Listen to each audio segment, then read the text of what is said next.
Salut! Pour apprendre à en savoir plus sur le cinéma, il existe moult méthodes. La première étant de regarder des films. Vous l'aviez pas vu venir celle-là, hein? Mais en plus de ça, il existe pléthore de manières pour grappiller des informations sur tout le 7e art. Aujourd'hui, j'ai envie de vous faire découvrir un moyen que vous avez directement dans votre poche, des comptes Instagram. Alors oui, il va falloir télécharger l'application pour ceux qui l'ont pas encore, hein. Et moi je dis ça et je suis même pas sponsor. On va parler esthétique, voyage, parodie et bien sûr, recommandations de films. C'est donc parti pour 15 comptes Instagram sur le cinéma.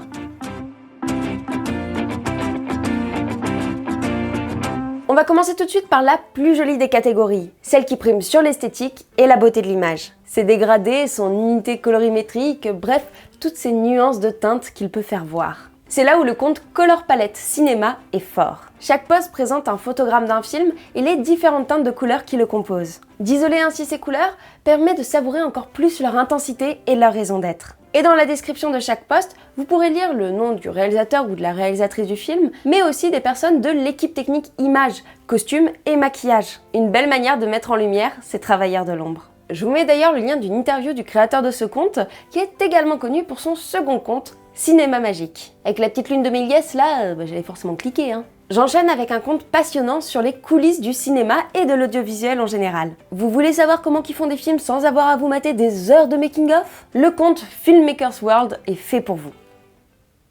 Ça fait vachement pub dit comme ça. Tous les petits tricks, astuces et compagnie de films, clips, voire pubs, ils sont montrés dans de courtes vidéos ou montages photos. Du behind the scenes sur la magie de l'audiovisuel, en veux-tu en voilà.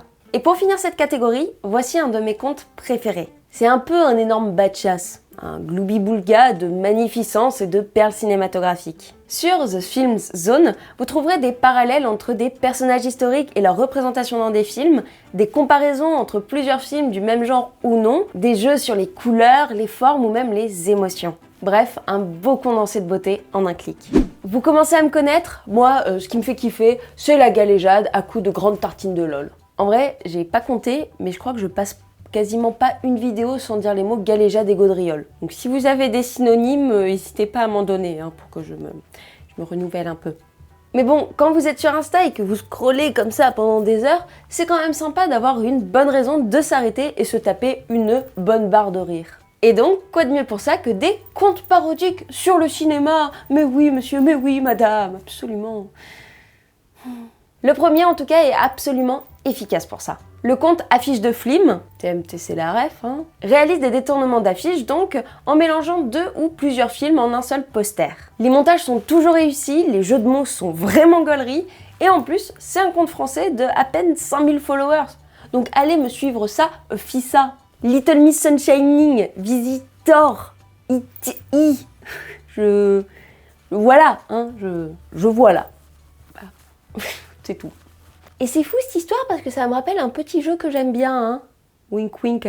Oui, je vais faire ma pub 5 minutes, hein, parce que après tout, c'est ma chaîne et ma vidéo, donc je fais bien ce que je veux, hein. À part des vidéos de mon chien, il m'arrive de poster des petits jeux et des vidéos sur le cinéma, sur mon compte Instagram. Alors, il y en a certains d'entre vous qui doivent sûrement y jouer, mais pour ceux qui connaissent pas, j'ai créé un jeu qui s'appelle donc les approximatitres. Ça se passe donc dans l'onglet Story de Insta, où en fait je vous donne un film, vous me proposez vos titres les plus approximatifs, qui racontent à peu près le film, mais pas exactement, enfin vous comprenez le truc, quoi. Je sélectionne les 8 meilleurs, ensuite vous votez pour vos préférés, et à la fin, je recrée l'affiche du film avec le titre victorieux. C'est super marrant, il y a souvent de très bons jeux de mots. Moi personnellement, je n'y joue pas, mais je me tape des barres de rire en lisant vos propositions. Et ça, c'est juste formidable. En plus de ça, je vous conseille un film en 1 minute sur mon compte avec le petit film du dimanche qui sort donc tous les dimanches. Voilà, parce que si c'était sorti un mardi, ça aurait pas ce nom-là. Voilà, on a fini la minute promo, hein, maintenant on retourne sur du gaulerie. Dans l'idée des détournements d'affiches, je trouve le prochain compte à la fois beau et drôle. Matt Stevens CLT réalise des pochettes de livres basées sur des films, ce qui crée des atmosphères assez particulières. Je trouve que ça donne en fait une autre clé de lecture ou une autre interprétation au film. Le mec est juste un excellent graphiste, et en plus il vend ses fameuses pochettes en poster, donc ça vaut le petit coup d'œil. Et si l'histoire ne s'était pas passée comme ça? C'est le pitch des cases que dessine Ibouche Bloc BD sur son compte. Il a commencé au 1er juillet de cette année à imaginer en 3 cases des fins alternatives aux plus grands films du cinéma. Et si le train ne s'était pas arrêté en gare de La Ciotat? Et si John Damon n'avait vraiment mis que des dinos végétariens dans Jurassic Park? Il n'y en a pas encore beaucoup à lire, mais j'espère qu'il y en aura très vite plein pour en faire une BD papier. Parce que perso, j'achète direct. Vous vous êtes sans doute déjà demandé où était tourné tel ou tel film, ou alors vous vous êtes retrouvé dans des lieux en vous disant « mais c'est bizarre, ça me dit vachement quelque chose », avant de vous rendre compte que vous étiez tout pile où se passait l'action d'un de vos films préférés. Là pour le coup, vous avez le choix, ou alors vous pouvez tout simplement prendre les 2 prochains contes qui vont vous faire voyager à travers le cinéma. Déjà, il y a Film Tourismus, tenu par une jeune Allemande, qui fait le tour du monde des lieux de tournage de films. Elle joue parfois des perspectives pour réaliser des montages photos rigolos, mais c'est impressionnant de suivre ses voyages cinématographiques. Dans le même genre, mais un peu moins connu, vous pouvez vous abonner au compte Stepping Through Film. Comme pour le premier compte, il s'agit d'une sorte de prise sur l'instant des lieux de tournage de films et de séries. Mais j'aime encore plus ce compte parce qu'il montre les coulisses de ses photos en story épinglée, ce qui rajoute un côté un peu plus nostalgique et mignon. Et son créateur a également eu le droit à une interview très complète que je vous mets dans la description. Alors petit aparté pour le prochain compte que je trouve pour le coup vraiment super utile, et en fait il en faudrait juste dans toutes les grandes villes de France. Car oui, ça va juste parler aux Parisiens pour le coup, mais restez quand même pour le reste de la vidéo, s'il vous plaît. Avec Movies in Paris, vous savez tous les jours ce qui passe dans les cinémas parisiens. Alors oui, il existe déjà des sites pour faire ça, bien sûr. Mais avec son compte, la créatrice de Movies in Paris vous présente plutôt en fait des séances rétrospectives, des chefs-d'œuvre à voir ou revoir sur grand écran, et en ciblant plus particulièrement le cinéma indépendant. De quoi se faire une toile? En changeant des grands multiplex. Donc si une personne dans chaque grande ville de France pouvait faire ça, ce serait tip top. On ne peut évidemment pas parler de compte Instagram sur le cinéma sans citer ceux qui font des recommandations de films à voir. Bon, par contre, il y en a plein, mais genre vraiment énormément. Et j'ai pu en sélectionner que 5. Mais si vous avez un compte Instagram justement de recommandations de films ou même sur d'autres sujets en rapport avec le cinéma, n'hésitez pas à les mettre en commentaire.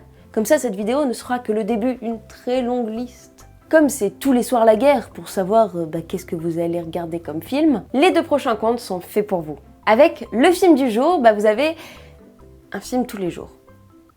Voilà. C'est un compte qui propose des films assez généralistes, grand public. Mais je trouve ça cool au moins d'avoir sous le nez une liste de grands classiques à voir ou revoir. Dans le même genre, on a Un jour un film qui, pour le coup, suggère et réalise une mini-critique de films un petit peu plus niche, ceux auxquels on ne penserait pas forcément de prime abord. C'est un peu dommage parce que la personne a arrêté de faire sa reco quotidienne depuis fin juillet. Mais bon, abonnez-vous, ça le motivera peut-être à relancer le projet. Par contre, si vous voulez des films encore plus de niche, et non, je ne parle toujours pas de La Maison de Pluto, je vous conseille Ciné Sister, qui vous propose des films de genre avec une esthétique de poste assez jolie et reconnaissable. Alors par contre, c'est un compte anglais, mais justement, je trouve que ça peut vachement changer les recos que pourrait vous faire un compte francophone. Pour finir avec cette petite liste, j'ai 2 comptes de recos thématiques à vous partager. Alors déjà, les 11%, dont j'adore le concept, qui recommandent une fois par semaine un film réalisé par une femme. Parce que dans un monde où des gens disent encore que des films réalisés par des femmes sont nullos ou juste qu'ils n'en existent pas, ce compte fait un joli pied de nez et propose de la qualité genrée au féminin. Et enfin, le dernier mais pas des moindres, le ciné-éclaireur qui lance chaque mois un thème et conseille un film par jour en fonction de ce thème. En septembre, c'était les teen movies, en août, c'était les docus. Et ce qui est cool, c'est qu'en fait, il répertorie tout en story épinglée. J'adore vraiment ce compte parce qu'il est propre, il est carré. Et moi, j'aime quand c'est tout rangé comme ça. Et en plus, il mérite vraiment beaucoup plus de follow. Voilà, c'était 15 comptes Instagram que j'avais envie de partager avec vous pour en savoir plus sur le cinéma. Si vous en avez d'autres dans le même genre, n'hésitez pas à les mettre en commentaire ou même encore mieux, de les poster dans vos stories Instagram et de me taguer dessus pour que je puisse les partager après. Parce qu'en vrai, il n'y a que le partage qui peut faire vivre ces belles initiatives. Donc évidemment, pensez à partager cette vidéo sur vos réseaux et pourquoi pas donc sur Instagram en me taguant, à vous abonner à cette chaîne et on se dit à très bientôt!